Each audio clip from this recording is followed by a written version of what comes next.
Nagpasiklab ang mga Pinoy Sambo athletes sa 11th Asia Oceania Sambo Championships matapos magtapos sa ikalimang pwesto sa higit 20 bansang lumahok.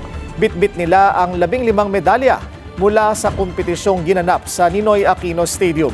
Narito ang agenda report ni Sheila Salaysay.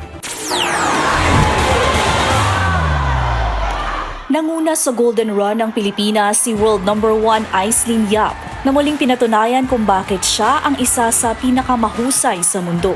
Matapos ang isang mahigpit na laban, naipagtanggol niya ang kanyang women's -80 kg combat sambo title nang talunin ang 5-time national champion ng Kazakhstan na si Zamzagul Faizolanova. Isang critical na takedown sa kalagitnaan ng laban ang nagbigay ng lamang kay Yap. Kahit naghain pa ng protesta ang panig ng Kazakhstan, pinanindigan ng mga opisyal ang desisyon matapos ang video review, kaya tuloy ang title defense niya.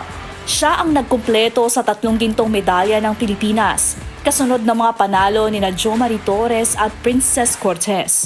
Si Torres na World No. 7 ay nagpakita ng isa sa pinakamabilis na finish sa buong torneo matapos ma-knock-out si Zaidra Pais ng Kazakhstan ilang segundo pa lamang mula sa pagsisimula ng women's 50 kg combat sambo final sa pamamagitan ng isang malinis na right roundhouse kick sa ulo.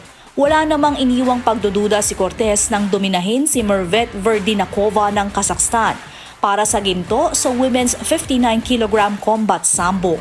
Pero hindi riyan nagtapos ang medal haul ng Pilipinas.